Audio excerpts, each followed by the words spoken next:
Welcome, everybody. My name is Jonathan Livingston, and I'm the building official for the city of Sandy Springs.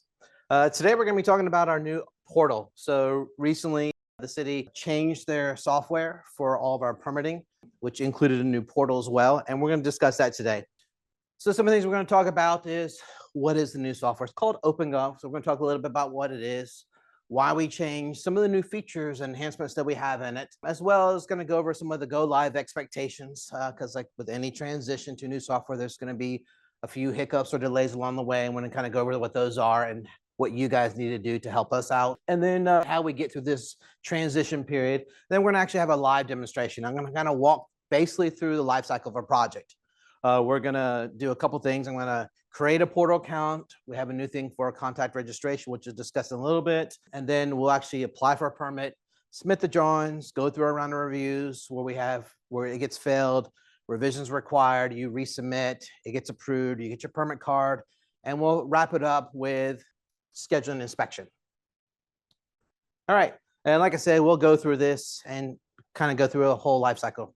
All right. So what is OpenGov? All right, like I mentioned, and why you guys are all here, OpenGov is the new permitting software and online portal that we have for the city. It allows you to apply for all kinds of various building permits, planning and zoning applications, special events, et cetera, et cetera, et cetera. This is where you're going to upload your construction documents. This is where you're going to request your inspections. All of our comments go in the actual PDF. You can pay any invoices you have, and we have a new feature called contact registration, which is down here. I'll talk a little bit about that more in the future, but basically what that does is, we all have these contractor affidavits and have your business license and all that. Well, this is replacing that. So I'm not going to have to get that every single time. Once you create that contact registration, that's where you'll upload all that information, your licensing, but you do it once every year. All right. And we'll talk about that in a little bit, and we'll see it in the demo as well. Just like before, it's accessible 24/7, and it works on all the devices. It is web-based, so any browser can go to and look at it. And it is developed as icon-based, as you can see in some of these pictures. You can just kind of click on that, and we'll see a little bit more later on. All right. So why did we change?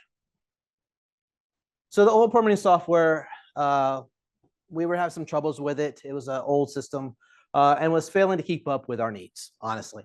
We were having to constantly have some, little workarounds to kind of get it to still function for you guys.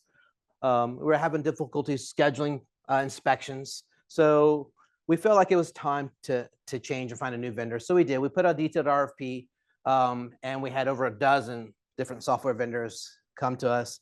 Some of them were used by other municipalities. We interviewed all the other municipalities and said, hear what they had to say. And a lot of them were, no, don't use this, or we're changing also. So we decided to go with OpenGov. The main reason why we went with OpenGov is because a couple of things. Internally, it's a lot easier for us to and make changes to, but it's fairly simple, and that's what we wanted. We wanted a logical sequence for you guys and something simple for us to operate and maintain and program. So what are some of these new features that we have for this? The clicker doesn't want to work. All right. So the permanent applications are all online. All right.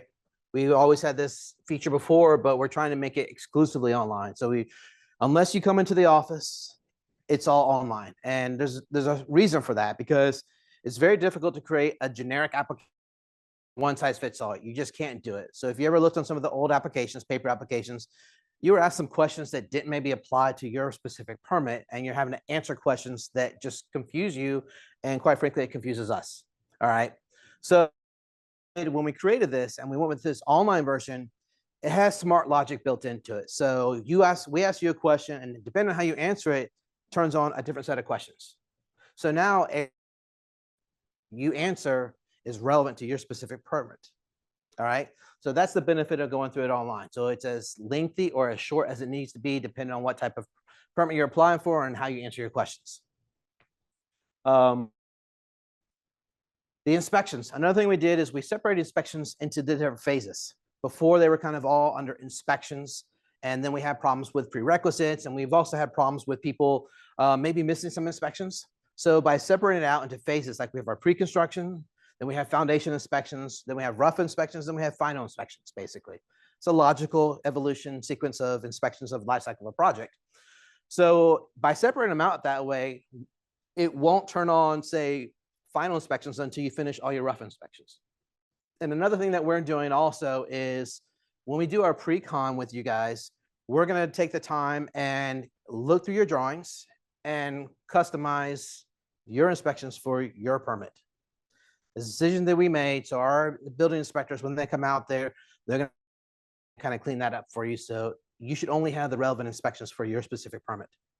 Another problem that we had was we had an inspection called, like, say, typically foundation inspection, but you do the inspection. The reality of construction is you do your foundation inspection for your basement wall. Okay, that gets poured one day.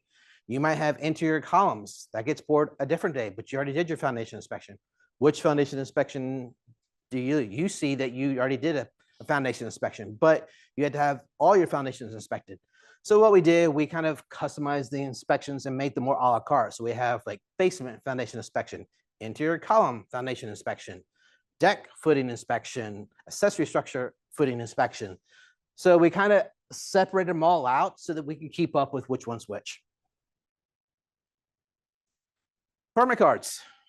Permit cards happen automatically. COs happen pretty much automatically as well. All right, so what I mean by permit card is as soon as your drawings are approved, the last plan review does it. Our review coordinators, they have to stamp the plans with the approval stamp. The second they are done, that permit card automatically goes out. So there's no delay, it's instant. There's no delay in getting your permit card. All right, same thing for the CO. Once your final inspection is done, once your as-built has been approved, I just have one final step to like verify all the information is correct on that CO, and it automatically happens. It automatically goes out. It's on your portal, available for you to print out immediately. All right. So that was one of the delays that we had seen in the past, was there was a slight delay with that. So we worked on that and we try to automate as much as we can with this. All right, some of the new features that we have. Like I said, we've kind of talked about this. The CO is issued automatically, which eliminates having to request for your CO, right? Because that was kind of a nuisance that we were having to request for that. So that's, you don't have to do that anymore. You can select multiple parcels in one application. So if you are say you have two large estate lots and you want to subdivide that into, say, 3 homes or 4 homes, you can do that in that one LDP. You can actually select parcel A and parcel B in that one permit, and we can see all those. Yes, ma'am. Okay.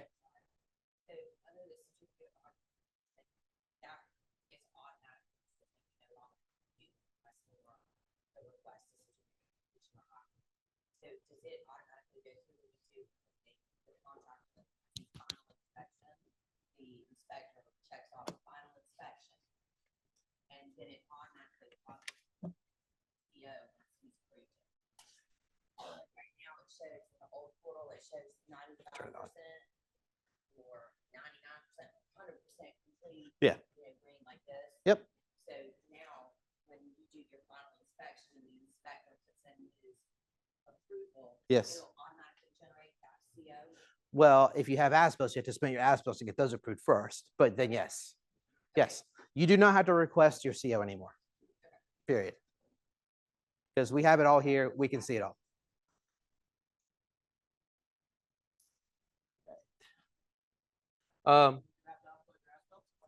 Yeah, you still have to upload all your documents. Yeah, we haven't figured out how to get that out of your desk or off your computer automatically into ours, but we're working on that.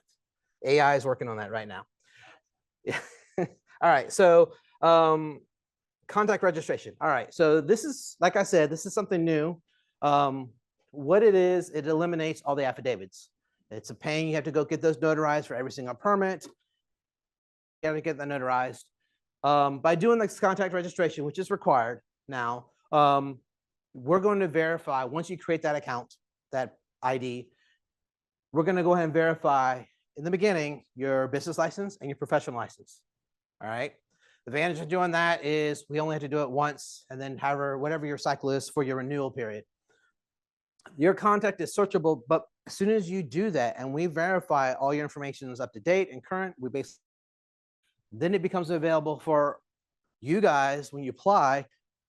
Your information is already there. You don't have to upload all those extra documents every single time because you've already done it once. All right.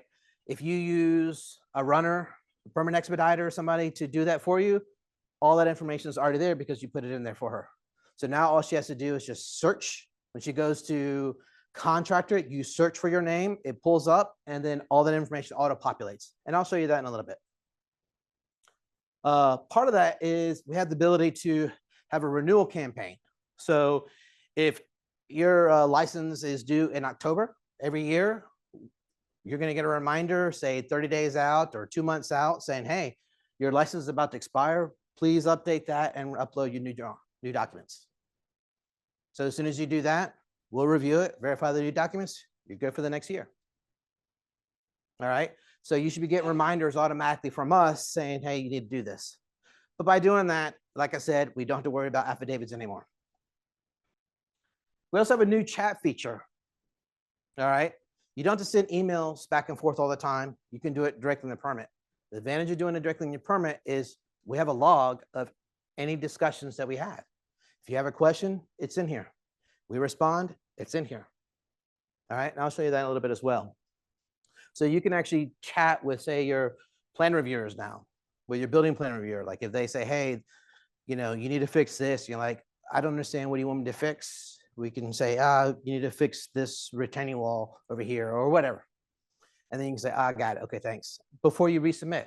So that can save you the headache of having to resubmit something. We don't know, like, and you didn't address our comment, you thought you did, but you can have some one-on-one dialogue with each of your plan reviewers to kind of get that squared away. All right, so let's talk about these go live expectations. Obviously, with any new software, it is a new software. All your old accounts did not migrate across to this new software, but it's pretty easy. I still have the build.sandsprings.ga website up. It's just giving you a lot of the information that actually on the slides or what's on there right now. But the new link to the new website's also on that website. It's actually just sandyspringsga.portal.opengov.com. That's the new website. But two things you need to do, and everybody that does work in Sandy Springs has to do this. All right. The first thing is you have to create your online portal account. All right. So when you go to that website, you can look around and you can even click on and start to apply for a permit, but it's going to say you're not signed in, please sign in. If you haven't signed in, it's going to say sign in or create a new account. Go to the top pane of the screen and say create a new account or log in.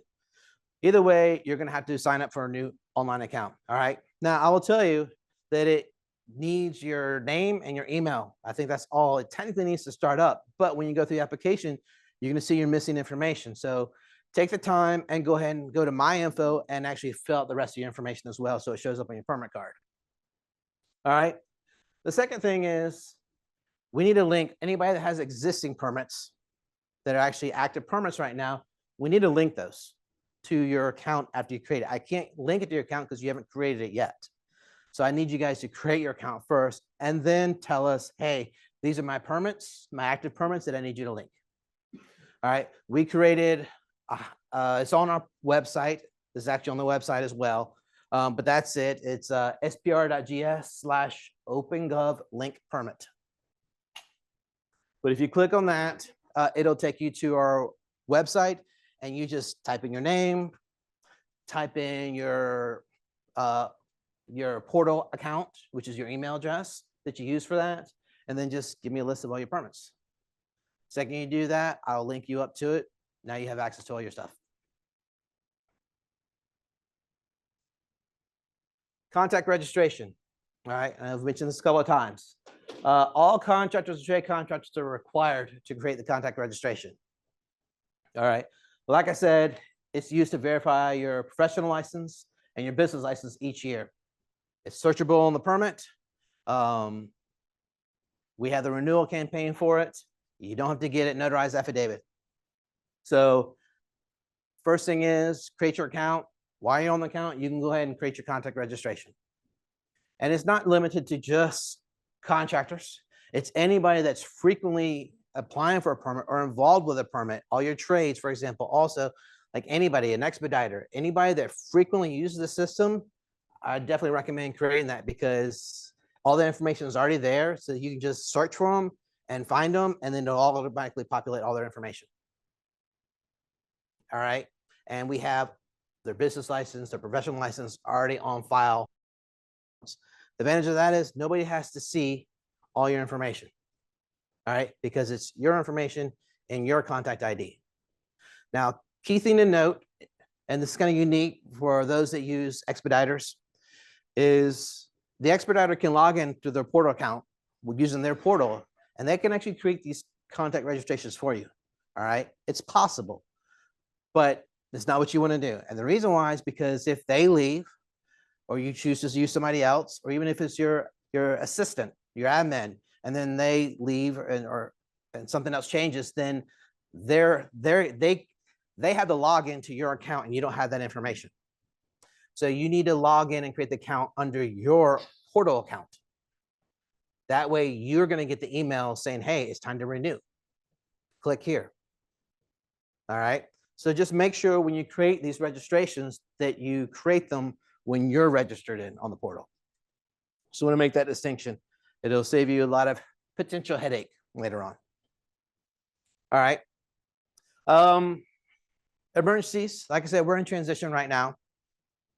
We're having to migrate and map some of the old permits to the new permits. And that's taking a little bit of time. But if you guys have any problem or like, hey, I haven't needed an inspection and I haven't linked stuff or I can't see whatever, you can still call us. You can still call us and we'll do what we can do on our end to kind of help accommodate your needs. All right, so let's talk about the go live dates. Some of these have already passed, but we went live basically July 1. All right, July 1, we're live. All right, so as of now, it's all the new software.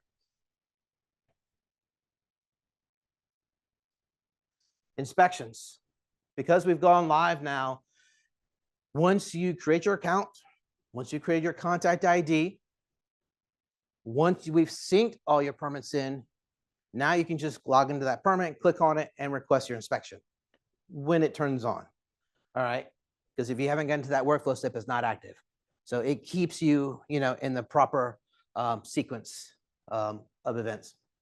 But if for some reason it's not there or it's not configured right, because what you might find is we may go ahead and link your stuff, but that workflow may not be fully migrated yet because they're still migrating stuff as we speak. You can still call us. You can call Kamaria right there at 770-206-1424 and she'll be happy to go ahead and schedule your inspection for you. Likewise, you can also send an email to inspections@sandyspringsga.gov, probably the better way to do it. And she checks that every single day and she manually puts those requests in for you. All right, so still won't skip a beat. We're still here for you if you're not able to do it online. But like I said, we're actively working on it online. Same thing is the same 2 o'clock cutoff. So as long as you get your request in by 2 o'clock, we'll be out there the next day. All right, so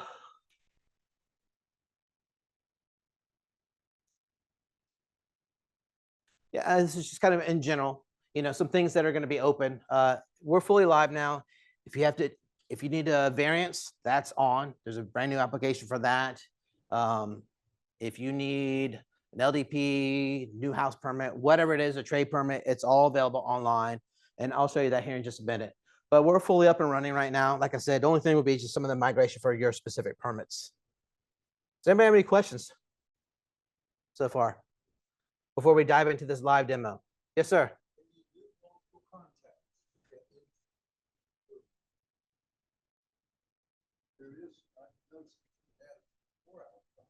Yep.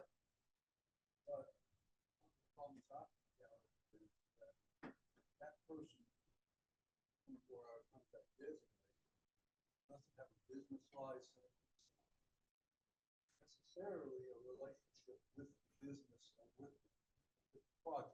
Right. So the question is, can I add more contacts to the permit I assume so they can have access to it. Is that what you're referring to? Yeah, absolutely. So once you apply for the permit and you get your permit number, you're gonna, the very next screen is basically applicant, and there's a section there that's for guest, and you can add guest. All I need is an email to add a guest.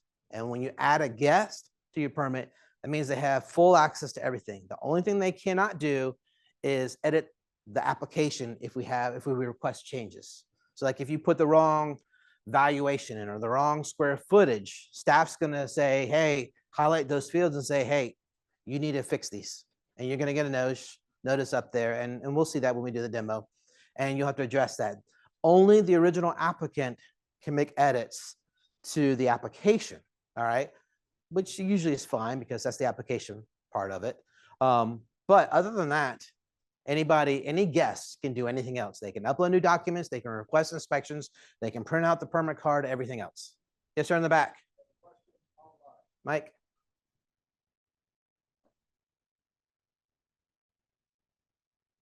We have an online question. I have a question as well. If we could go back Yeah. and show the phone number from the last slide. Sure, I can do that. That's your phone number. It's 770-206-4397. Well, that's a general question. You want the inspection one specifically? There it is. It's 770-206-1424.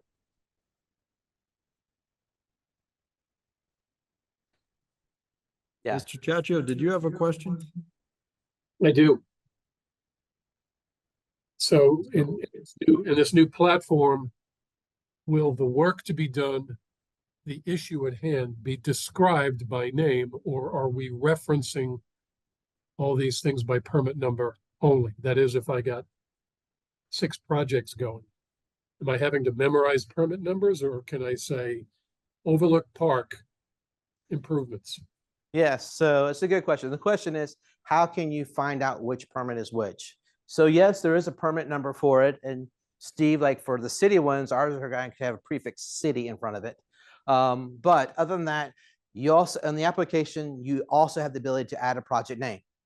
All right, so you can, that's searchable. If you put in a project name like, Chachio Residence or whatever, then I can search for Chachio Residence and it'll pull up. You can search by address, you can search by project name, you can search by permit number. So 3 different ways you can find your permit. Good question. Yes, ma'am. When adding a guest, you use, obviously, say you're a builder adding a homeowner as a guest and use their email address, does the guest then have to go out and create a portal account using that email address in order to access the record? Yeah, so nobody will be able to access until they create their portal account. But the second even if they're not registered as a guest, the fact that you added their email as a guest, the nice thing about this software is you get a little email, like a little you got mail, very short, say, hey, somebody changed this, or somebody requested this, somebody added this, click here, and it always takes you to the permit. That hyperlink is always on for every single little short email. So the second you add them as a guest, they immediately get an email that says, you've been added a guest to this permit, click here. It takes them directly, it tries to take them directly to the permit. So if you're already logged into the permit, it's going to open right up into that permit. All right. If they're not, it's going to say, hey, you're not logged in, please log in. You click to go log in. And if you're not logged in or you can't log in, it's because like, please create an account. So as long as you create the account, technically using that same email that they put in there, then the second you create that account, it's going to automatically open up into that permit that you were invited to as a guest. So yes, it doesn't force you because I can't make you type it in. I can't control your hands, but it does guide you in that direction automatically to automatically create that account if you want to be able to see all your permits that you were added and invited to as a guest. Yes. So Mike. When we go into you're gonna do like a little. Yeah, people online can't hear. Okay. All right, when we go into, you're gonna do a little tutorial. Yep. Of a permit. Yes. Because we seem to have 2 questions, the question about the guest and then the questions about when somebody like me, a permit consultant, is gonna upload for a contractor. can you do a permit that shows how, like, put yourself in my shoes as I'm going in to register, and then do the guest too? You Yeah, can use my email as the guest person. yeah, I just want, I think I wanna see what it looks like. I'm sure everybody else would probably appreciate that too, I think. yeah. I mean, I bet some of these people in this room probably use a permit expediter. it'll work. I'll show you. I mean, because I'm gonna do it that way anyway. I'm gonna log in once and then just go and create the ID. But like I said, we definitely recommend you create your ID as yourself logged in though, because you're gonna want your email when we send the reminders out. Otherwise, the applicant's gonna get all your reminder emails. You don't want that to happen. You need to get the reminder saying, hey, you need to upload your current information. And like I said, if that person leaves your company or whatever, or you downsize or whatever it may be, you're not going to have access to that. So that's why I definitely recommend you guys create your own portal account and create your ID after you're logged in as yourself. But yeah, we'll go over that. Great questions. All right. Let's get to this demo here. Second.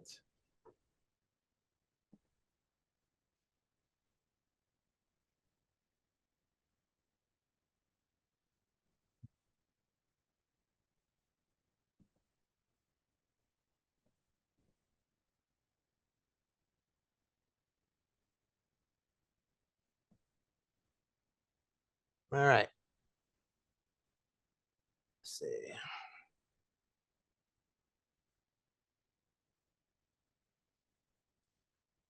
All right, let me, I created a fake Gmail account this morning, so I can use it because I don't want to tell you that it works a certain way when I have special permissions. So I'm doing this exactly like you guys would do it. So I got my cheat sheet for that. All right, so we're gonna walk through this together. So first of all, this is the portal, all right? sandyspringsga.portal.opengov.com. All right. At the top, you can log in. Let me log out. So I can log in as, well, I'm gonna actually sign up. All right, so when you first go into it, it'll look like this. You're not logged in anything. Top right-hand corner has login and sign up, all right? First thing you need to do is sign up, all right? But before I do that, let me just navigate you through this. All right, you have this search button right here, all right? So this search right here is going to help you find what type of permit you need to apply for. So if I type in, start typing in residential, it's like, oh, well, there it is, residential permit. I can click on that and it'll take me right to that permit, all right? You can click on this, always take you back to the home screen. But just show you what it is, we have it broken out like this. Our construction permits are just like what they sound. It's what you know. This is all the BCs, the BRs, the pools, the MEP permits, signs, et cetera, et cetera, et cetera. Tree removal permits pulled out separate. All the planning and zoning applications, which include variances, CAMA, other things, special events, things like that. Those are all over there. If you have a right-of-way utility permit, that's over here. We actually have the city has a neighborhood streetlight program where if you are in a neighborhood and you want to add streetlights to your neighborhood that doesn't have one, the city will go 50-50 with you, is what that is.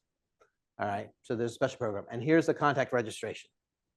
So the two things that I think you guys are going to use the most, obviously, are going to be construction permits and then this contact registration. So that's what we're going to focus on today. All right, so if you click on any of these buttons, right now I have basically the information we had on our site, just kind of reminding everybody. This will get updated later on once we kind of get this under our belt a couple of times and people get familiar with the process. But this is just reminding you what you need to do. One, create the portal account, link your permits, and do the contact registration. All right. This is just the stuff we just covered.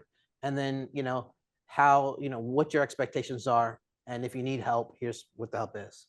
All right.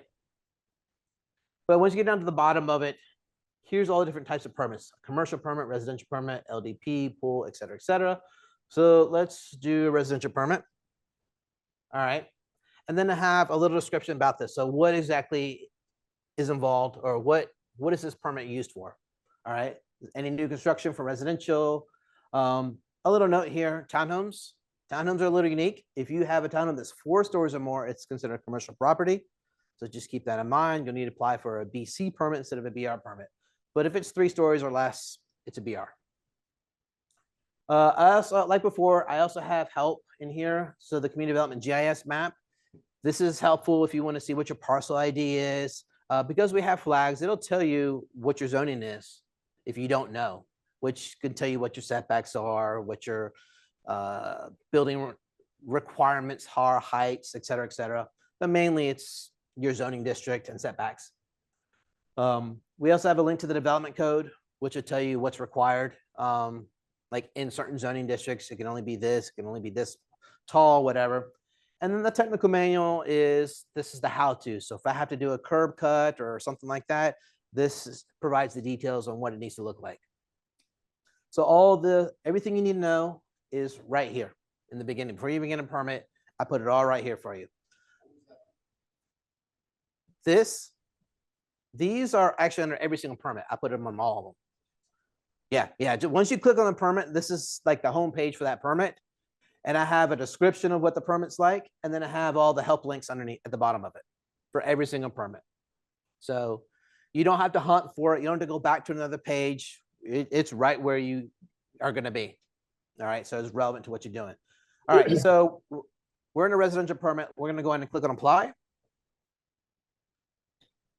And see, he's going to ask me to log in right now because I'm not logged in. Okay. So if I have a login, I would just log in, or I'm going to sign up. All right. So I'll do sign up here, but you can do sign up here, but I want to show you guys the normal sign up. If I click on that, it's going to take me right here anyway, but I just wanted to show you how it works. So if you already have one, it's here. And if you need to create one, you can do this here. The unique thing about OpenGov is they have a single log on. So if there's another municipality, like Smyrna, for example, I think it was Smyrna. Smyrna also uses OpenGov. All right. You only need one account and to open up any municipalities. So you can have all your permits that use OpenGov all under that one account. No need to create a separate account for it.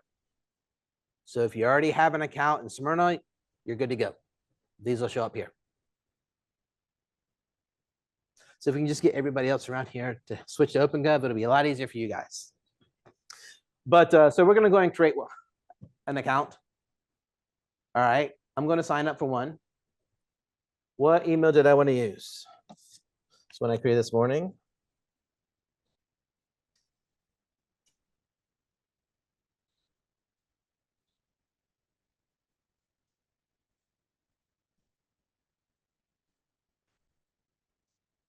Sandy Springs Test 24@gmail.com. It's not easy getting a new Gmail account, by the way. It's like everything's been taken. All right, and you're going to create your password. This is for your logon, so whatever you want it to be.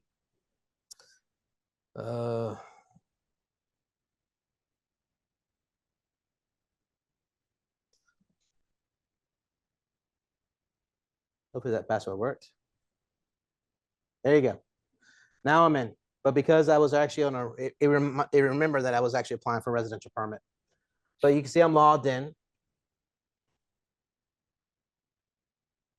And I want to show you this also. After you log in, you see that's all it needed to create an account. But if you need to click on this and click on your profile, and you need to fill out, you notice that I'm missing all of your other extra information, your address, your phone number, your email, et cetera, all that stuff. We need to make sure we get all that information as well. So I recommend you go ahead and do that as well. So to add it, you just click on edit profile right here, and then you can add all your information. Oops. I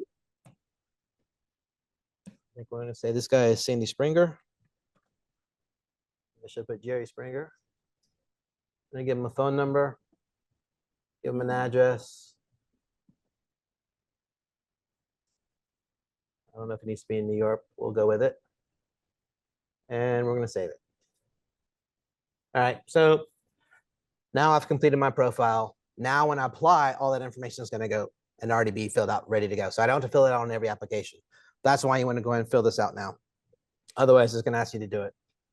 So now that you created your account, and by the way, to access it, you just go to your applications and there'll be a list of all your permits. See, this is the one that we actually started. It remembered that I actually started a permit. You can click on it and you can pick back up where you left off. And now that I filled out all my information on my profile, it filled it out for me here. All right, so we'll continue that residential permit. All right, so this is the location, right? Location for this residential building permit. We're gonna say it's here. You start typing it in and it'll pop up. And you can choose it. If you have like an LDP or something where you need to add another location, you can just click on it right here. And it just pops up again, search for another one. So for like, if you have a LDP where you have a neighborhood and you have multiple parcels or a large apartment complex that has 5, 6, 7, 8, 9, 10 parcels on it, you just keep adding them. All right. Yeah. Limited to 99. That's a very, that's a big property if you have 99 parcels. So hopefully we won't have that limit, but yeah, you can just keep adding what you need to.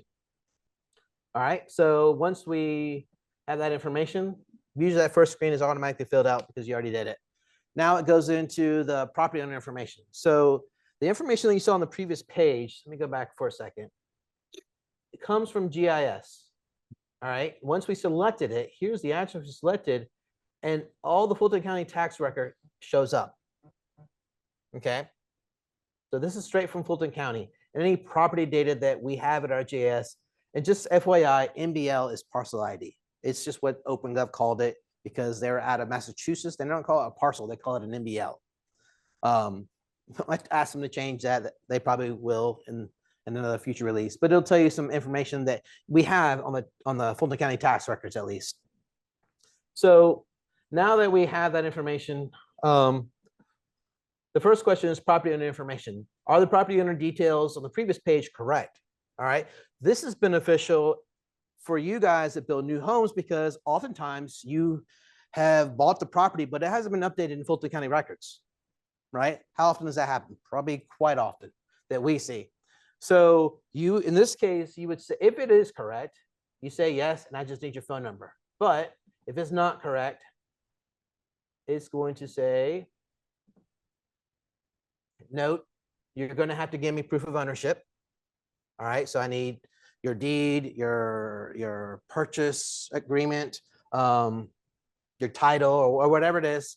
We're going to have that. And then it's going to ask you to give me the updated information.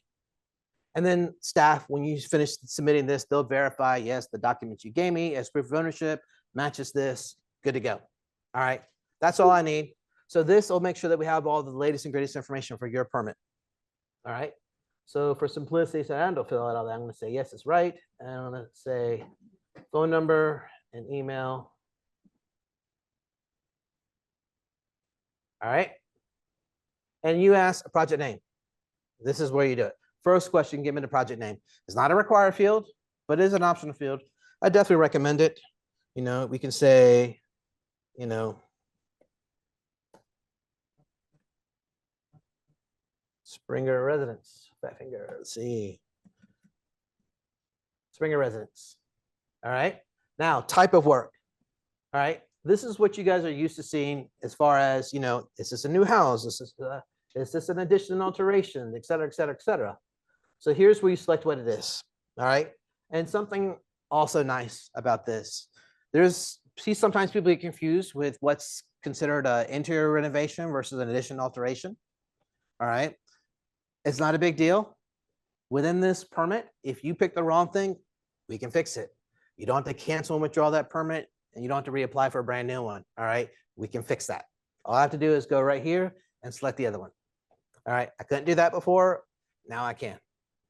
All right, now I can't jump between a commercial project to a residential project, but within residential, I can change that on the fly. So we can get that squared away early on and not have to withdraw and reapply. That's another neat feature that we have. All right, need you to give me a description of this work, you know, new house with pool. And tell me how big this is, how much it costs. Oh, no, I'm logging this beyond.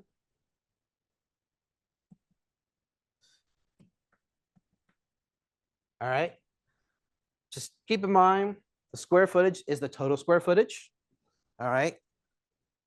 If anywhere we see these little question marks, there's help text.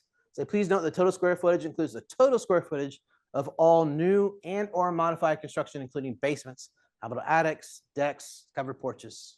All right. And same thing for valuation. Valuation includes the total cost of construction, including labor that is part of this permit application. All right. It's not just your materials, it's the total cost of construction. Who you are, who the applicant role is, whether you're the property owner, if you're a licensed contractor, developer, engineer, et cetera, et cetera. And depending on what you select, it's going to turn on different questions. What I need. All right. Did you already begin this work? Yes or no? Is there automatic a sprinkler system in this? Yes or no? Yes or no? I did put I don't know in case you don't know. Yes, sir. The only, the material renovation, you only doing what one part of the building. Yes. The entire building. No, just this. This is a great question. Yeah, so a great question. So the question was, if you're doing an interior renovation or remodel, do you put the total building square footage? The answer is no. I just need the total effective square footage. So if I'm working in the living room, then I need that living room square footage. Or if it's just a kitchen remodel, I need the kitchen square footage. Now, if you are taking out a wall to open up the area, I need that total square footage of that combined, because certain things are probably going to change. If it was a kitchen or if it's a bigger kitchen, then you may have to have more outlets. And there's more things for us to inspect and for you guys to install. So it's just the affected square footage by your renovation. Yep, great question though. All right, so let's continue on. Other contexts. All right. And I can show you this real quick.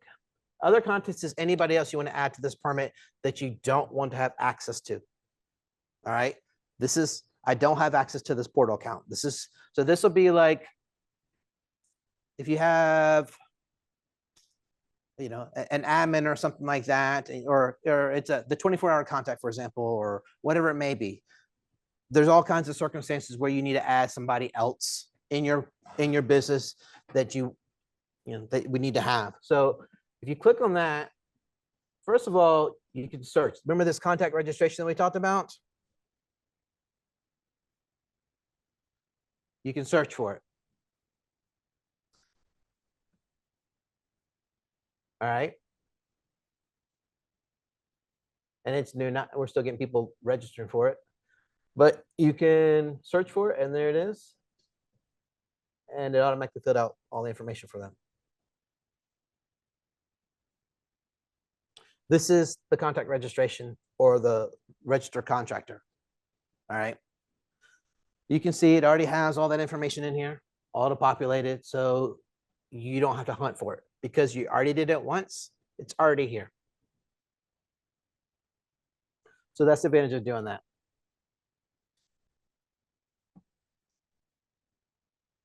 All right. And you can add another one, however many you need.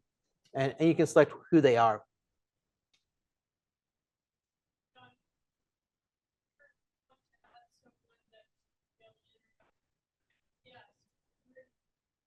That's at the end. I'll show that in the end. Yeah, after you get your permit. It doesn't show up during the application process. It's just how they programmed it. It's at the end after you get it. And I'll show you that.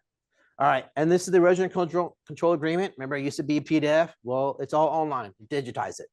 So it's the same thing. Except the nice thing is I made all these hyperlinks so you can actually click on that and it takes you straight to the actual code section where all that information is at. All right, so you can read all that. And then it's just like the agreement said before, I got it, or I already understand, and you have to sign for it. Because this is digitized, this is legally binding. There was a law passed in Georgia a long time ago that e-signatures are legally binding, and that's what this is. So this is your e-signature. Then you have to give it a date of your signature. It's just going to default to today. And now you sign your erosion control agreement. I don't need you to give me a separate form and upload it. It's right here. And we get to attachments. All right. Depending on what type of permit you have and depending on who you are, and if you have already a contact ID or not, it's going to ask you, for other information. And in case you can still do it manually, I don't recommend it because you're going to have to do that every time and get those notarized. And that's just a delay and a nuisance and a hassle to have to do. So that's why we really want everybody to go get that. And even when you do the portal registration, which I'll show you in a minute, you don't have to get a notary for that either. We have all the legalese within that contact registration so that you don't have to get that notarized either.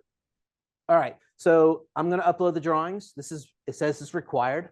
So you just click on the upload button, and this is just some example of what we're looking for in the drawings. I need a cover sheet that has a sheet index on it. I need to know what sheets you have at A1 and A2 and S1 and S2, C1 and C2.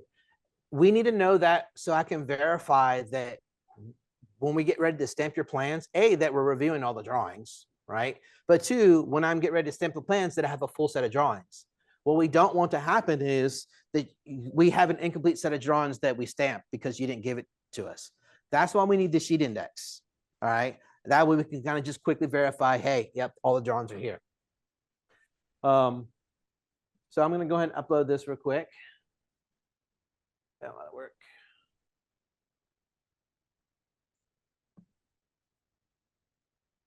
All right, it's that easy. If you want to upload something else, you can. You can see for later on if you have a plan modification. That's after your permit's issued and you need to make a change to your drawings. That's called a plan modification. You just upload those revised drawings there. But keep in mind, we don't take single sheets. I need a full set every time. Every time you submit a set of drawings, or resubmit a set of drawings, or do a plan modification, I need a full set of drawings because I have to approve the master set every time so that we don't get confused like, well, you didn't, even though I gave you the one sheet that was correct, you didn't insert it in your site and the plans on the field. So that's why I need a full set of drawings. And most municipalities are going to that anyway. Yes, spam. For the affidavits, when we submit affidavits that still are required to submit in the owner's authorization affidavit, that's required. Yeah, so for commercial properties, because you don't own the property, you still need owner authorization. Yeah, and there's no real easy way to do that because they'd have to tell them, link them to this permit and then go back and do it, but you can't fill out this permit because they're not in here, right? So it's just impossible to do. So yeah, you'll still have to get for commercial project owner authorization, then just upload that PDF, yes. So if those affidavits, the ones that you showed, are no longer relevant to the plumbing, the electrical, why they even here this option? It seems confusing. Yeah, so I will probably eventually take them out. I just have them in here for now because not everybody has registered with their contact ID yet. That's why. I'll probably eventually take those out. But for now, I have them in there just to kind of assist you in case you're waiting on somebody because you can't, well, that's the reason why. But yeah. Yeah. Another question. So if the contract, let's say, the contract has done the work for another builder, say the springs, and had to go through this process, I can go in. Yep. I don't have to do everything. Nope. Once it's done, it's done. So now, like trades are a good example of that. Maybe you use, I don't know, Reliable or whoever, and you use it, and you use it, and you use it. Well, once they create their ID, they're in the system. When you apply for each of your own unique permits, you just search for them, and they're there. All right. Yep. Yes, sir.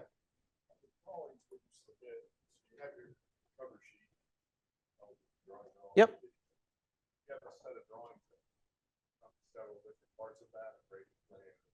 Yep. No. Basically you're asking is, can I have like one combined sheet or do I have to actually separate each of them out? It really depends on the complexity of your project, honestly, right? And it depends on how your surveyor wants to do it. And usually they use their discretion. I mean, it's easier to read, you know, when there's less information on it, because I've seen some surveys, they just try to put everything on, cram into one sheet, and it's freaking impossible to read. Like, I know, I mean, we do it every day and see hundreds a week, and it's hard to find that one little thing, and you're going to easily overlook something. And then likewise, if you're out in the field trying to understand, like, well, where the hell's my fence, or where's the wall? What's the elevation of this? Just little things. It's too crowded.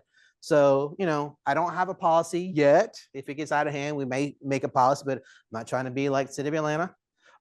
So use your discretion. I just list the things that we're going to be looking for. So I have to have those things. I got to have your, you know, your tree survey, have to have your survey, have to have facts shown on the drawings and all that stuff. So yeah, erosion control, retaining wall details, grading, drainage, your site plan, your existing site plan, existing floor plan, if it's a reno project versus your proposed floor plans.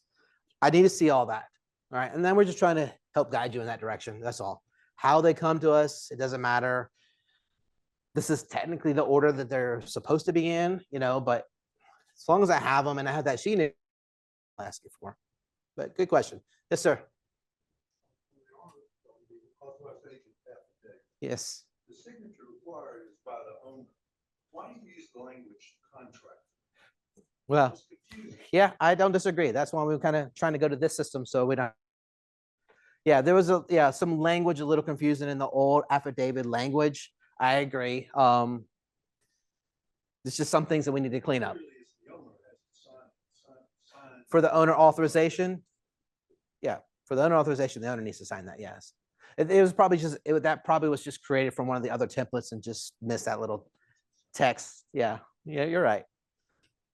I just wanted to caveat on that. Right. Agent authorization.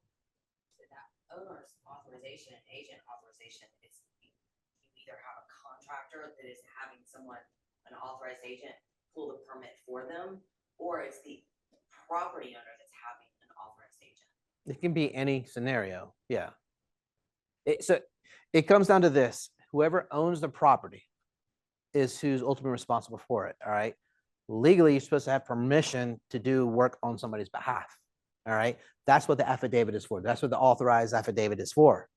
So if you were doing work on a commercial project and you don't own that property, you have to get permission from the property owner or the property management who is working on their behalf. They're basically the owner, represent the owner, to do that. Like if I want to install a sign on a commercial property that goes on the building, there are some places in Sandy Springs, like you cannot put that sign there. It has to go right here. All right. And they only want it to look a certain way or a certain size. So that's what that's for, is to kind of cover those. Because what we don't want to happen is somebody start doing something and then the owner is like, what the hell's going on? All right. Like, I did not authorize you to do that. I had somebody, I think that's happened before, and they just waited till somebody finished and like, thank you for doing that for me. I got a free pool or whatever. So, all right, so let's go in. Sure, go ahead. From a sequencing standpoint, you can't authorize an agent until you have a permit. Agent is the one who's applying for the permit. It seems sort of backwards. Well, You have to have a permit number on the authorized agent. well, no, I mean, you can, that authorized agent is for the address, and there's that form should have a description of the work on there or describing what it is. And that's how we'll link it together. And we can put the permit number on there once they get that. Because as long as they say, I authorize them to build me a new house or whatever, well, they're applying for a new house permit. We can connect the dots. Yeah. No, not at all. Nope. Nope. All right. So come back, please.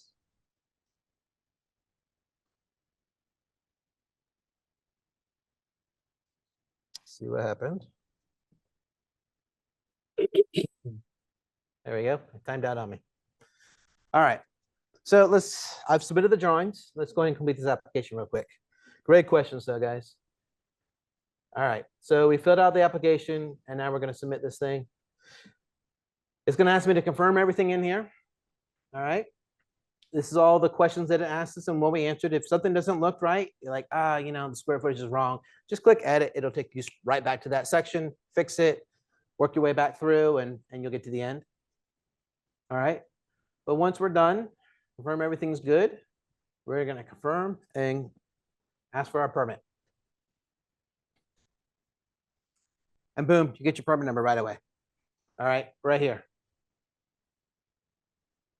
All right. We tried to keep it the same. They were BR 24-00. The new system has a BR dash, year dash, and it's a sequential number. There are no 00s in front of it. It's just whatever the number it is. It'll be 1, it'll be 15, it'll be 256. All right. So I know we get confused with the 00 or 000 or 0 or whatever it may be. All right. So the first thing that's going to happen, navigate you through this. All right. So your submission is basically your application. So you can click on that. It's everything that you just filled out in the application. All right. Attachments is exactly what it sounds like. That's your drawings, everything that you just submitted. All right. It looks exactly like it did on the portal. All right. Guest. Guest is what we're talking about. Here's where I can add somebody's email. All right. I want to add my email here. Grant me access. Now I just got an email that says, hey, you've been invited to this. Click here. And now I have access to it. That's all you got to do. If they didn't have an account, like I said, I showed you, it's going to force you to create an account if you want to actually see it. All right. On the left-hand side is the workflow. All right. It looks long, but it's kind of broken out. So this is just a logical sequence of going through this. So you have your application reviews, which is what the staff is doing. They're reviewing the application, make sure everything's in there, make sure you have all your drawings, make sure you have a complete submittal, things like that. Make sure the square footage is right. If not, they'll let you know. Once that's been approved, this will go green. All right. And just so you know, gray means it's an inactive step. It's not turned on yet. You cannot do anything with it. All right. Green means that step is done. It doesn't mean a step is, it's not necessarily an approval. It just means we're done with that step. All right. Blue is an active step. That's something that you can actually literally work on and do. So because they finished my application review, so what they were doing is they're checking the square footage, checking the fee to make the cost of construction, make sure it makes sense. Sometimes people forget to put a 0 in. Sometimes we have people put a couple extra zeros on. I'm like, yeah, I think you might want to fix that. I'll be happy to collect your money for that, but I don't think it costs, you know, $750 billion.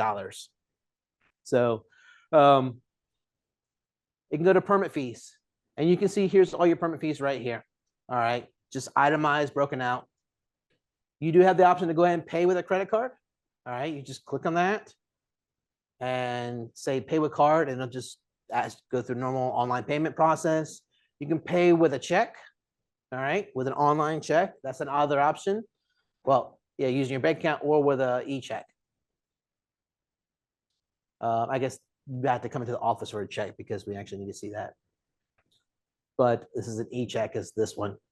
All right, so you would just click on that and go to pay.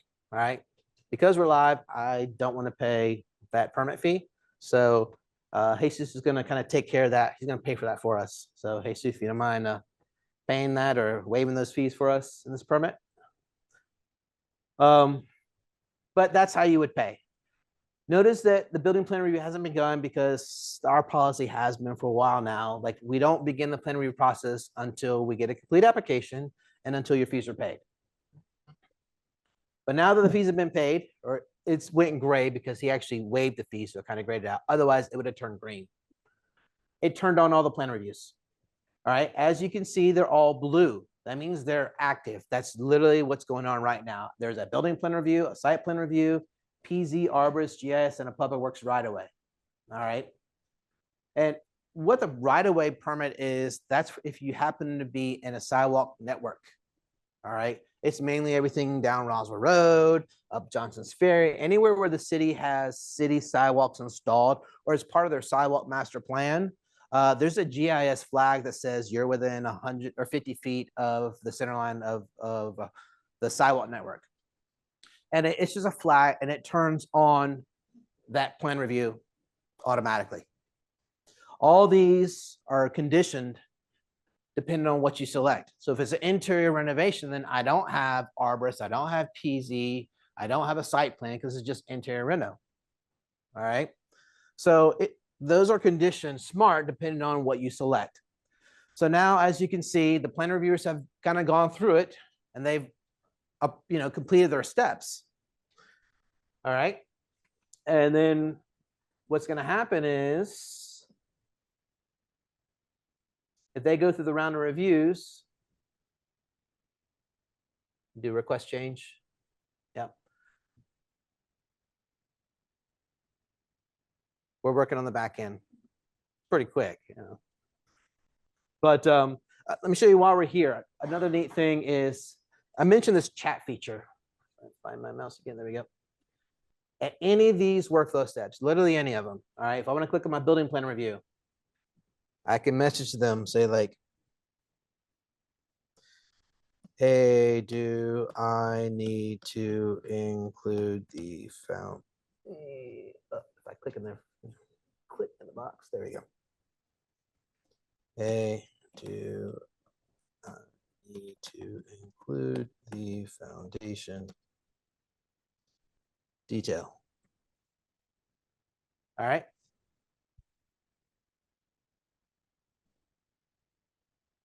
Now I have a chat back and forth with that plan reviewer.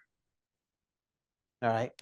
This comes in handy. Like after you get your comments, if you have a question about it, you can chat directly with whoever it was. So if I put my chat here, I'm talking to the building plan reviewer.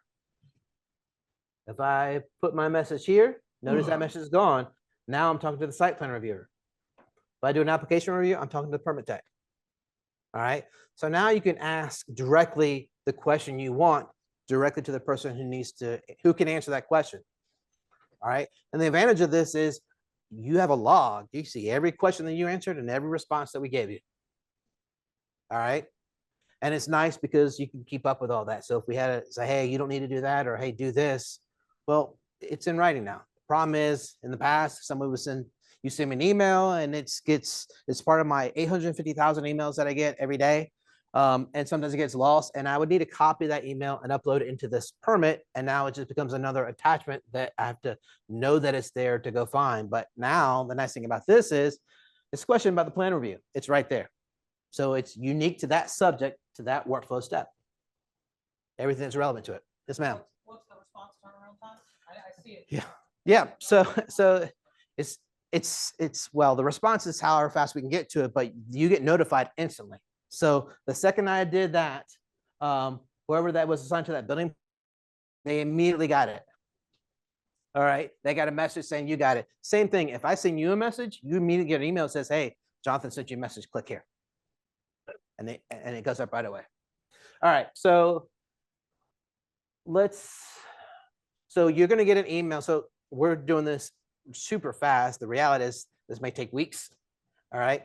So I got an email that said, hey, you have some plan modifications or some request changes, what it's called. So you have some request changes and it says click here and it's going to take me directly to this page right here. All right. This is what it looks like. So if you have revisions required or any changes to your application or whatever it may be, you're going to get a message, you're going to get an email that says, hey, you got these changes, click here, and it's going to take you to this page and it's going to say, yep, you got this blue box around it, says, hey, there's some.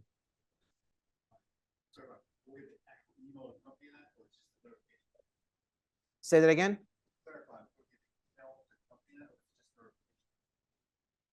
No, you were getting an email. Well, all the communication is via email. So you're going to get an email. So the applicant is going to get an email for any change as well as any guest that's added to it. Yeah. Yep. All right. So then you can click on this. And you can say update the application. All right. And it's going to tell me, hey, what changed? And it's going to give me a list of everything that I selected. This is any application question. We can check a box, say, fix this one, fix the square footage, fix the valuation, change yourself. If you're not the contractor, change yourself to the property owner or whatever. All right. We can pick a specific question and say, please fix this. Same thing for the drawings. All right. Hey, fix this drawing. This one says construction drawing. So if I click on that, it's just going to take me right to it. And if I had more things I needed to change, they would be highlighted blue. So I could scroll through that entire application and everything that I needed to change would be highlighted blue. All right. So you don't have to guess what it is. Like it's highlighted for you. So this is and you can see they added a note. Hey, please adjust staff's comments. All right. If you want to see it, you can just click on it. And see where that's going to open up on Bluebeam somewhere. As soon as it launches. There it is. Did you upload the? Okay. So you would just click on that and you would see the staff comments. So let's say we go ahead and finish everything. We did our revisions, we marked it up, we corrected the plans, and we're going to upload a new set of drawings. It's just like we did the first time. You just click on upload new version. I go find it. Here's my second set. It uploads it. It's done. And by the way, like I said, when you click on the drawings, it depends on how your computer's set up. Some of them open up in a browser. Some of them open up in Adobe. Ours open up in Bluebeam because that's what we use to do our plan review. However your computer set up is how they're going to view. All right. That's just your user settings. But you can download it. You click on it. It opens up wherever you can save as. You can email it to whoever you need. Email it to your team. We color code our comments. Like the building is blue, site's brown, arborist is green. And we did that on purpose because you have a team of designers, a design team, right? They all specialize in something. So like, I don't need the site plan reviewer or your civil engineer or your surveyor to be addressing the architectural plans. Doesn't affect them. They don't need to be fixing that. So that's when we color code our comments. So now you can say, hey guys, civil engineer, you handle all the brown and the green stuff. You know, architect, you handle all the blue. Structural engineer, you handle all the blue also, or whatever. So it's color coded to help facilitate your design team's reviews. So they fix what needs to be fixed. All right, so you upload the new drawings and you continue. Just like before, you review everything, confirm what you're changing. Yep, that's the correct one. And I resubmit it.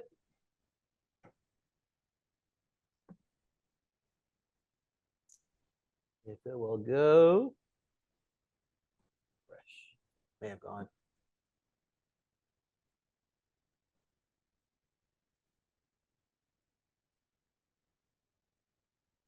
See if it went.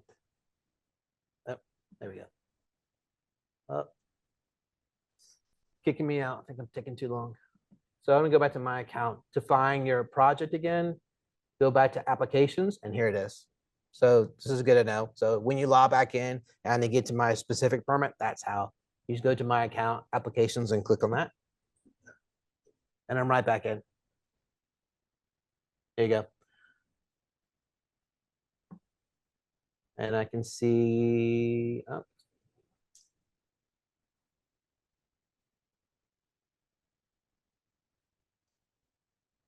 Do you get it, Jesus, the 2? All right. So we resubmitted. And now it's going through the second round of review. You can see right here, plan review 2, site plan 2, all the way through the process. They stay blue until each of the plan review is done. All right. And then this time we're going to approve the drawings. So what we're going to do is we're going to upload your stamped drawings. They're going to be available in the attachments, just like we've uploaded all of our drawings. What it does, it just keeps replacing the old drawings with the new drawings, with the latest version. That's why if I go back to attachments at any time, it keeps up with, it says latest version. It's always the latest. All right. Let me refresh my screen now.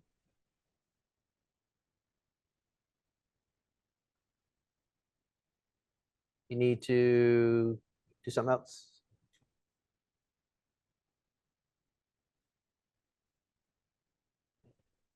There we go. All right. Okay, so you saw that once the final plan review was done, we had the finalized plan review comments. All right. That was for staff to put the approval stamp on the drawings. The second they did that, they approved that step. And then instantly, the permit card, cover letter, the permit card, and noise ordinance went out. I think we're still working on the cover letter, but that's gonna basically be like, hey, congratulations, your permit's been issued, has been approved. This is how you go find your drawings.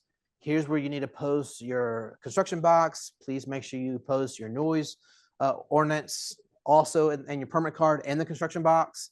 Go ahead and schedule your pre-con, kind of the directions on what to do next is what that cover letter involves. But if you want to see anything, you just go on that step, click on that permit card, and here it is right here. You just click on it, and there it is. And they have it to default as a, go ahead and print it, but it's right there. The nice thing about this new OpenGov is it gives us a QR code. So if I'm out in the field and you need to get to your permit, scan that thing with your phone. It's going to take you right to it. All right. So pretty much what we've tried to put on all of our documentation that we have, you know, whether it's a planning and zoning, variance request or whatever, everything's going to have a unique QR code. So at any point you can scan that in and it'll take you right into where you need to be. All right. So that's how you get your permit card. Like I said, it happened instantly the second that they clicked done.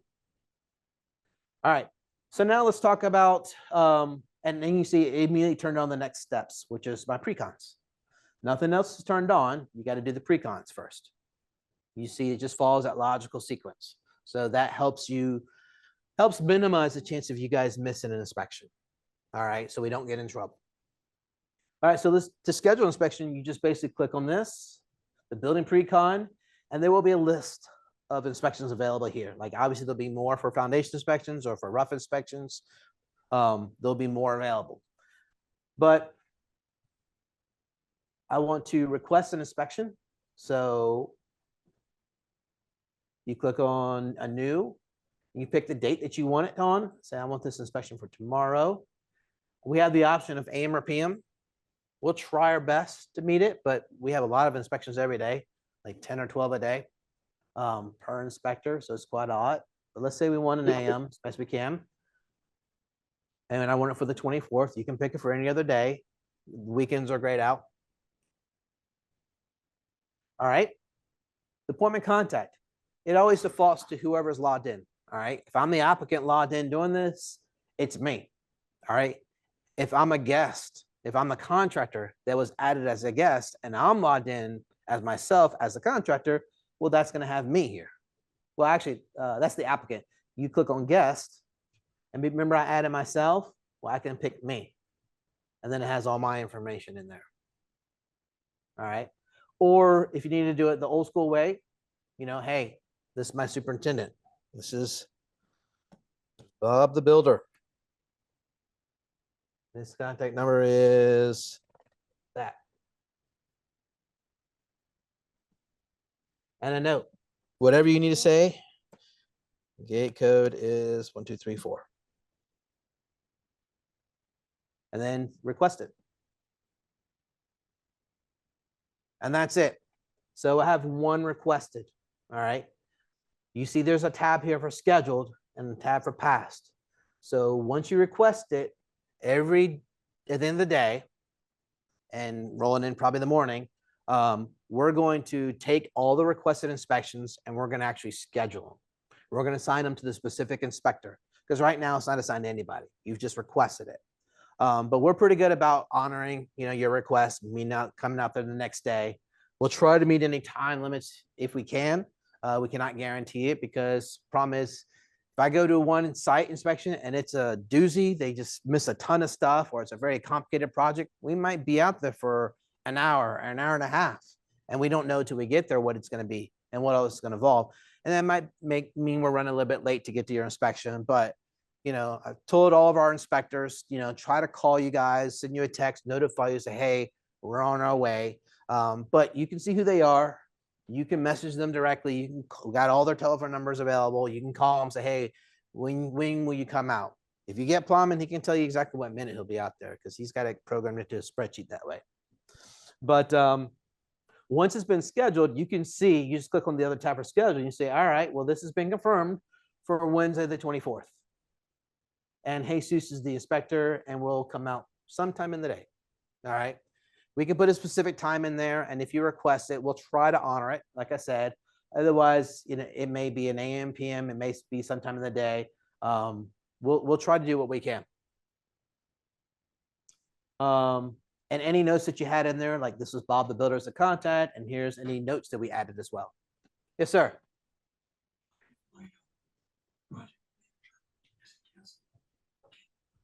Yes. Yep. All guests can do everything except for edit the request change. I mean, the application portion of it. All right. They can upload new drawings. They can't resubmit something that was already submitted, like what we just did earlier, like a second round of reviews. Only the applicant can do that, but the guests can do anything else. They can upload brand new drawings. Like if I have a plan mod, for example, or an as-built set of drawings, the guests can upload that. All right. All right. So now you can see they've already come out to our site and they've done it. And like I said, here's the list of inspections right here. If there were 10 of them, you'll see pass or schedule or revisions required or failed or whatever. But if you click on here and pass, you see there's one in there. Well, here's the inspection, and you can see that Mr. Davila passed the building pre-con meeting. And here's any comments he has. Great job. Please keep your plans in the box and the site clean. If you want to see this inspection report, like it's really important, like if you have revisions required, right? If it failed,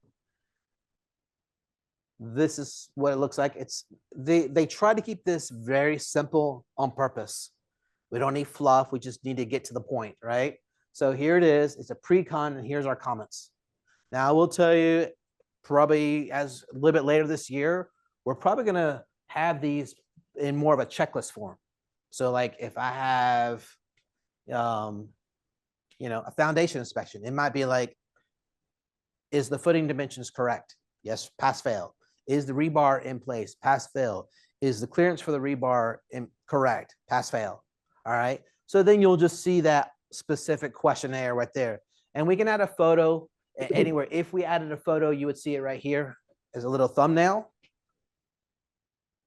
In the report, it shows up as a thumbnail. But if you're actually in here, and there was a picture, you would be able to just click on it and it would open up full screen, the actual photo of whatever that photo was of. Any questions about inspections? No? All right. The process is the same if you have a plan modification, just like the plan review. All right. You upload the drawings, the plan mod, it starts the plan review process.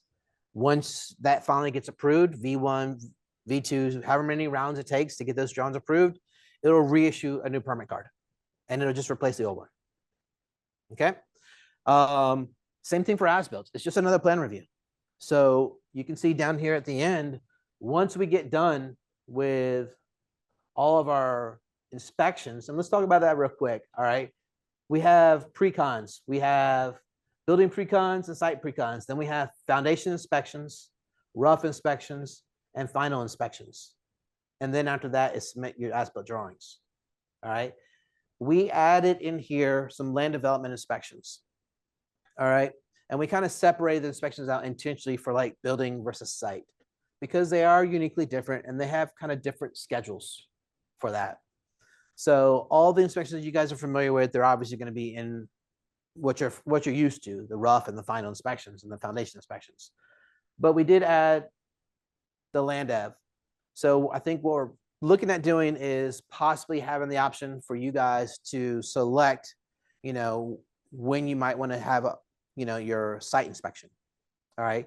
Because you guys are all required to keep your site clean, right? Make sure there's no runoff and things like that. You have your all your BMPs in place, make sure that those stay. And that's what German or Lawrence, whoever is going to come out and make sure they'll come out randomly and do that. And they'll still continue to do that. But we might give you guys the option to kind of be a little more proactive about it and say, hey, at each milestone in the construction phase, maybe request one, like clean it up, make sure it's ready so that you can kind of give you a chance to maintain your BMPs before, one of the site inspectors comes out and gives you a citation because something didn't look good. Kind of a reminder, hey, let's just stay on top of it. But bottom line is they're all here. They're all kind of in the sequential order. They won't turn on until all these are passed. So once that goes green and gets passed, then the other one. So Jesus, can you complete the steps for these two so they can see how the next step turns on? Just go that workflow and just complete building pre-con and site pre-con. And when you see these two turned on, they can be done in any order. It doesn't matter. Anytime there's blue, that means they can be done in any order. But the next ones won't turn on until all those grouped together are done. So now you can see the pre-cons are done and turned on foundation inspections. All right, and we'll figure out the language for this, but there's land development inspections here currently. We'll clean that up and whatever we settle on. And then once you finish your foundation inspections, then you go to rough. And once you finish those, then you'll turn on the finals. All right. So we're kind of helping you, stay in line so that you don't accidentally skip inspections, because that's a big headache for you and it's a big headache for me. So we're trying to make sure that that doesn't happen as best as we can. And that's it. Yeah, Jesus, just greenlight everything so we get the permit card so they can see how that is at the end. And you can see it's live. Like he's clicking the button and it's automatically refreshing my screen. So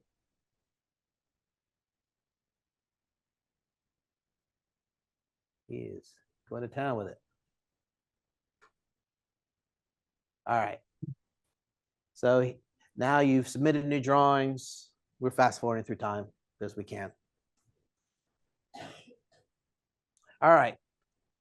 So you get to the end, you finish your final inspections, final site inspection, final building inspection was done. You submitted your as-built drawings. We went through a plan review process for it. And there's two plan reviews. There's a site plan review, as-built plan review, and planning, zoning, as-built review. And then once that gets approved, however many revisions it takes, we finalize those, finalize the CO, and now you got your CO automatically. There it is.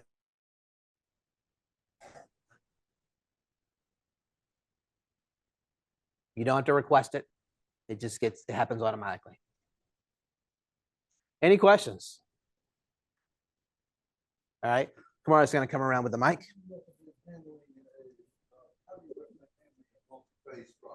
Multi-phase, great.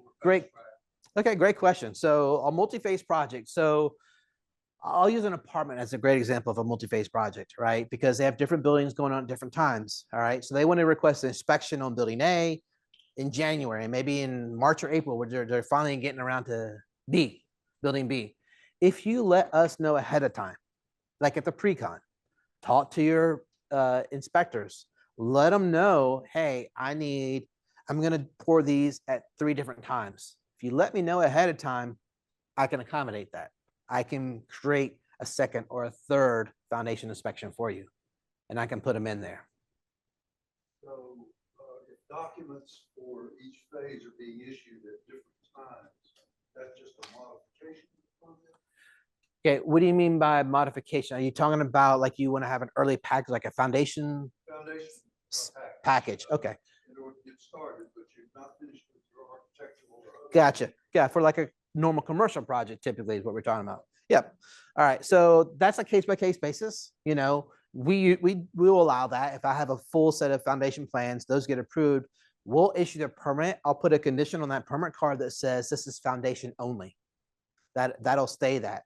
So when we finish the rest of the plan reviews again, then we will at that point we'll reissue the permit card, without any restrictions. So you'll know that it's a full permit card, and you're authorized to finish all the work. Plus, you'll also at that same time get your full original. You're going to get just a foundation packet with just the foundation drawings approved, with none of the architectural drawings or any of the other related drawings. And then when we do the master permit, the final set, then it'll just have the rest of the drawings in it. So the subsequent phases would be a modification to the original permit. Yes, it will be. I don't think it's handled like a plan modification, probably the easiest way, because the permit card will already be issued. And then anytime you have a change, which this would technically be a change, that way we keep the logic sequence. It'll just be a plan mod, and then you'll get a new permit card at the end of that. Might help to upload the narrative. Absolutely. Yeah. I love narratives. Yeah. Summaries. Yeah, absolutely. Cover letters. So to speak. But that's just something that we can talk about too. Like I said, we also have developer meetings also. If you have a large enough project where you need to talk about doing a significant phase project like that, we offer developer meetings every Thursday. So we have 45-minute time slots all day Thursday long, where you can come into the city and we will bring all of our staff to the table in the conference room, or they can be online, whatever you wish. And we can discuss your permit. All right. I strongly recommend that. We can hash out whatever, design requirements are so that so your design team knows. Sometimes like, hey, you can't do that. It's not allowed here. But if you do it this way, it can work. So we'll work with you, kind of help you, because we have architects, engineers. Have architects, civil engineers, structural engineers, surveyors on staff who've done this for decades. All right. So we can definitely work with you and help you out with that. Great question. First, thanks for doing this. Yeah. Clarity of one thing and then a question. Sure. Contacts versus guests. Contacts, including the GC and the MEP subcontractors. Is that correct? Yeah. So it's a good question. Guests would be site superintendent. Yeah. So they're kind of one and the same. All right. So I want you to add, if I happen to select I'm a contractor on that application. All right. Because it didn't turn on the contractor page because I already have all that information already. And because you're the applicant, I already got it all right. Well, I'm an applicant. But if you're an applicant separate or expediter or whatever, you still need to add your GC as that. And the logic the next page would have said, tell me who your contractor is. And it would say search for them. And then you give me your contractor information on a separate page. Then you go to the contact page later on and you can add whoever else you want. A lot of times, like on your project you were talking about, like if I have a foundation only package, your other contacts would be like your architect, your civil engineer, because usually we're communicating with them early on to kind of get that stuff. So I want to know who your design team is for those other phases of the project. So you can tell me all that information in other contacts. Now, so I always need you to search and add your other contacts, whoever they be, if it's your contractor, if it's yourself as a contractor, still search for your name and put it in there so we have all that information. The difference though is a contact is just a contact. It's just, I have to click on that and see who it is. It doesn't mean they have access to anything. It's just kind of like an FYI. If you want that person to have access to this permit, you have to add them as a guest. That's the key, right? Now, I will tell you, our policy is applicant. Well, applicant is always on there because they always have access. So it's applicant, contractor, and homeowner. That's who we always want as a guest. That's our policy. So the applicant, that's already on there. So add your contractor and add your homeowner. Follow-up question to that is notification goes to the applicant from the review standpoint. It goes to the applicant and any guest. Yep. And you'll see there's a lot of communication that comes from this program. And like I said, I just showed you, it's just short and sweet. It's kind of like, hey, you got something, click here. Not fancy. It's just very functional because it wants you to go to the portal because that's where you got to do everything anyway. You got to request your inspections on the portal. You got to review your report in the portal. You got to print out your permit card in the portal. You got to upload your new drawings in the portal. So the email just takes you right to the portal every time. Any point, anytime you want. You might even can take them off the guest list if you want, I think. So I will tell you though, just word of advice, you get a lot of emails because it's like, hey, somebody changed this. Hey, somebody sent you a message. So if you start using that chat feature, it's going to say, hey, somebody sent you a message. Well, actually, if it's at you directly, you'll get it. Yeah, you get a lot of communication, but you will never be able to say, I didn't know. It may be a little too much, but I cannot turn those notifications off. They're hard coded and yep, output and every guest. Yeah, it is, but they're short and sweet.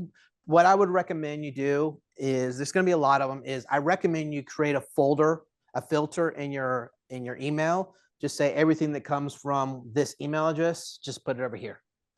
Yes, sir. In the back. What's the process for scheduling a developer meeting on it? Great. So if you go to the city's website, sandyspringsga.gov, under development, I think we have a section in there for developer meetings. It's under permitting, under community development, I think. I can show you. Search for developer meetings. Yeah. Likewise, you can search for developer meetings. If you go to the city website, there's a search bar at the top. Just type in developer meeting, it'll take you right to it. And you can request it online there and send an email to Infields. Yes, sir. Real quick, sorry, on my call, they asked for permits that have already been issued, how do we add, How do you add what? talk about adding old permits to the contact? Yeah, so in the beginning, there's a link on the city's website that you need to go to. It's in the slides, and these slides are already available online from our last seminar. And actually when you go to the build.sandsprings.ga website, there's a hyperlink on there as well. So just go to the permitting website. It's also available all over the place on on the city's website under community development or permitting or construction. It's plastered all over the place now. But if you go to the old website, build.sandspringsga.gov, that links to everything is right there. Actually, if you go to the portal website, all those links are there as well on how to do that. Yes, sir. Specific, I have a project for a pool sale and a deck sale.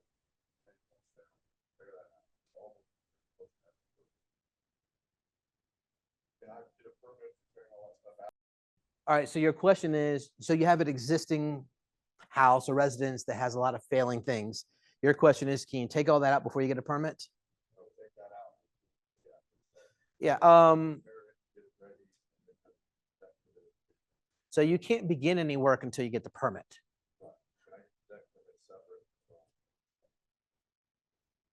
Yeah, you don't have to have a developer meeting. It's not required.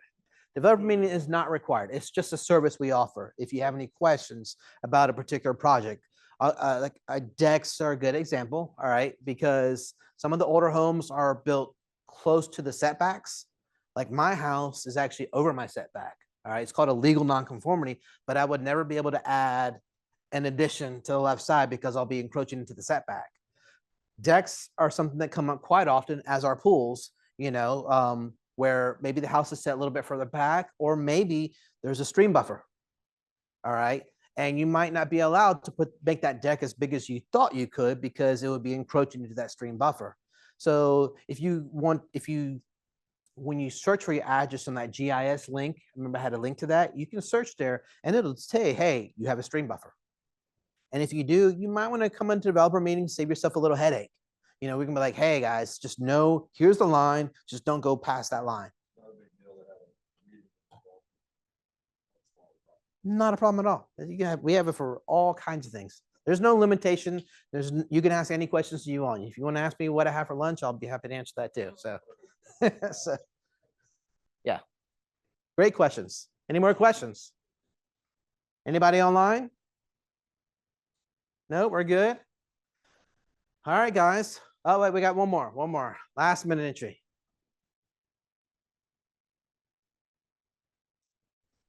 Hello, can you hear me?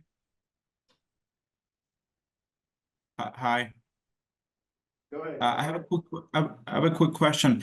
Do you mind showing again where we can see the drawings with comments? Yeah,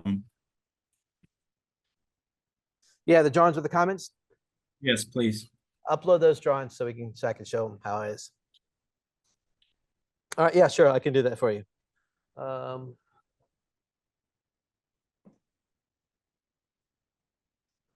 All right, so when you're logged into your account or to your actual permit, right?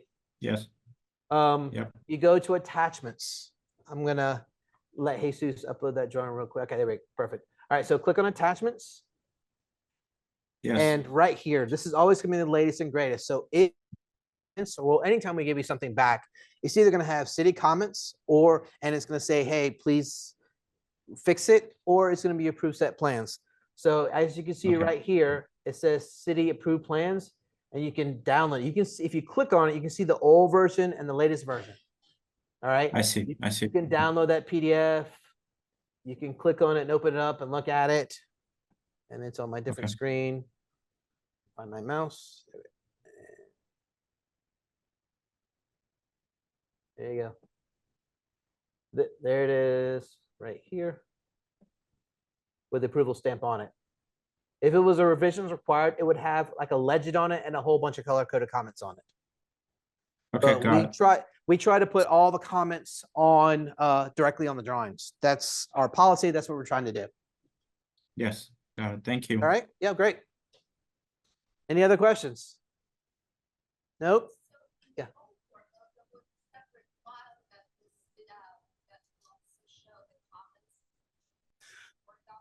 Right. Yeah, so our policy is we're trying to put everything on the drawings. And the reason for that is if I put narrative comments in the system, there's no easy way to export that out to give it to your design team. Because I'm a structural engineer, you know, and when we design these drawings and all that, we always use PDFs, right? That's how everybody communicates in the design world. So that's what we decided to go with, was to use PDF. So we'll see all of our comments. You'll have upload the other one. Oh, you already did it? Okay, great. Let me refresh this. Did you upload the comments one? Okay. Which one is it? One? No, you haven't done it yet. I'll show you. He's going to put it up real quick so you can see what it looks like. A sample.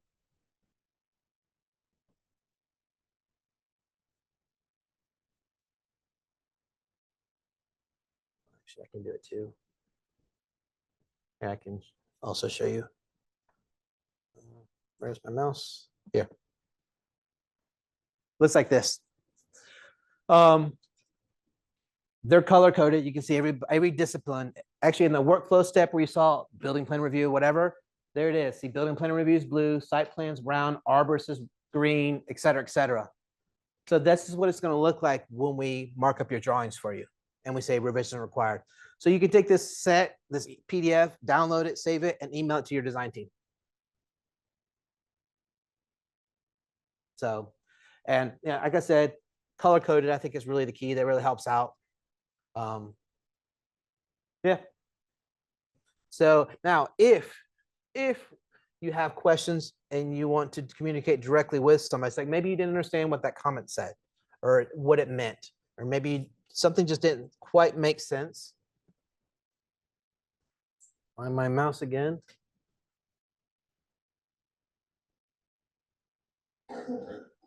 Like I said, we can have, for that building plan review, we can chat back and forth. So like if you need some clarification on something, you can ask the question at any time. You can send this is open 24/7, this little chat feature. So if you have a question about a comment, it's good, you just type it in right here and they'll respond, and y'all can have a little one-on-one communication. Or if you want to add your architect, maybe it's an architectural question, add your architect as a guest. They can log into this portal and now he can communicate with them directly one-on-one. So you can actually have your design team added as a guest, and now they can have their own one-on-one sidebar. Like, you know, the engineers can talk and the architects can talk. Tell you, when we went through that first, we struggled a little bit with this, making sure that we catch all the comments that are pushed out to us and we address everything. Because yes, at some point, yes. There's a lot on there. Yeah. So the list was helpful just to. Yeah, I understand. And it's not that I can create a list, but the problem is the software, if I say, print me out a list of all the comments, the list that you get says, Jonathan drew a line. Jonathan put a 0.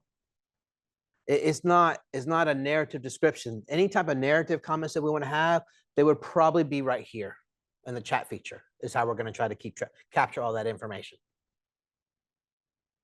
And I'll tell you the limitation of that is, you know, there's not currently, we've asked the vendor to have a print feature for the chat, you know, so it's kind of like a comments, narrative comments. And they're looking into that and see if they can put that on, you know, maybe like the next future release of this.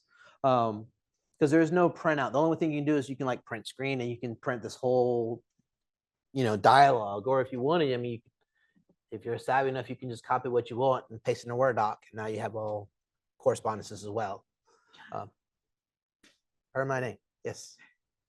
Okay, so let's say I want you to keep it. Okay. And then superintendent wants to see what Ellie and I are talking. He's a guest. He's a guest. He sees it all. So all the comments are available. Yeah. Yes. It's open door. It's open door. Yep. Yep. Yeah, I mean, because you got to think about this. It's the owner's property. All right. They are legally the one ultimately responsible for the entire project. All right. If you leave, they're still responsible for the condition that you left it in. All right. Now there may be some civil matter between you guys, but legally it's the owner's responsibility. It's their property. So that's why they have rights to see everything that goes on in their property. That's why they're added as a guest. A good question. Yes, sir. Is there a notification feature on this chat? Yes, absolutely. Yeah. I mean, if I'm not putting in a comment at, at midnight, because that's when I'm doing my work. Yeah. I'm not gonna be around to answer my work. Yeah, you're not. No, but the second I hit enter, I got an email that says, "Hey, Jesus just gave you a comment or a chat or whatever. It's called a comment, I think. Just sent you a comment." It's an email. Like you get an email, any little thing, you're going to get an email notification about, say, "Hey, somebody just did something. Click here." And the click here takes you exactly to what that subject of that email was about. So you don't have to hunt for anything. It's just going to take you right there. It's pretty neat once you start using it. Like I said, bear with us. We're in the middle of migrating all of our permits. There are literally thousands of them. So we've hired additional staff, to help get us through that migration process. But the first thing you guys need to do, you can do it today. Go ahead and create your portal account. First thing you got to do. Second thing, if you're a contractor or a subcontractor, you need to go ahead and register. After you've logged in, go ahead and register through the contact registration. Go ahead and create that. Upload all your documentation, your business license, your professional license. Go ahead and upload, and your driver's license. Go ahead and upload all that information. It'll come to us as like a new permit. We'll review those documents, and the second we approve it, now your contact registration, you get an ID that is unique to you. You have full access to that. Nobody else does. And now it's available for all the permits to use. Yes, sir. What is it? Steve, you can talk if your mic's on.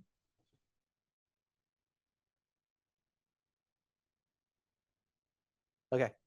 Steve, how'd it go? Yes, sir. I know you guys are in transition. Yeah. What's the reason why it's pitching for Well, I mean, we're actively working on things. So if you give us a new set of drawings, we're trying to go. Yeah, on the submittal side, right. Yeah, so if you give us anything new, any new what PDF that gets submitted in, we're processing it right away. It just means that we are going to have to basically, we're trying to complete your workflow when those come in so that when you see your permit, it'll be caught up. So like if you're on the round V3 of your round reviews, I wanted to say V3 here too. So what we're doing, we're kind of fast forwarding. Say I'm on a second round of review. So what we're doing is we're kind of like fast forwarding through all this, kind of like we did today. So if you're on the V2 and it'll be blue because that's your active plan review. Now I will tell you all the other ones that you see above, there'll probably just not be much information in them because we're just trying to get everything aligned with the old system and the new system. last week I dropped the renovation permit. Yeah. Yeah. Yeah. So yes. Yeah. And it could potentially be done, but did you create your portal account? Yeah. Okay. And have you linked, did you fill out the thing to link your permits in? It's a new renovation. Okay. It's a new project. Okay. Okay. Then yes, we probably got it. And you apply for the permit online through this new system? Okay. So you already have a portal account. Okay. So yeah, it should be there. Was it a residence or commercial?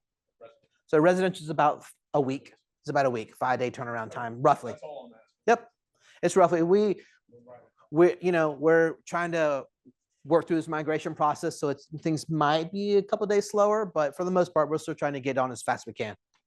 Yes, ma'am. So if you have historical permits that migrated over.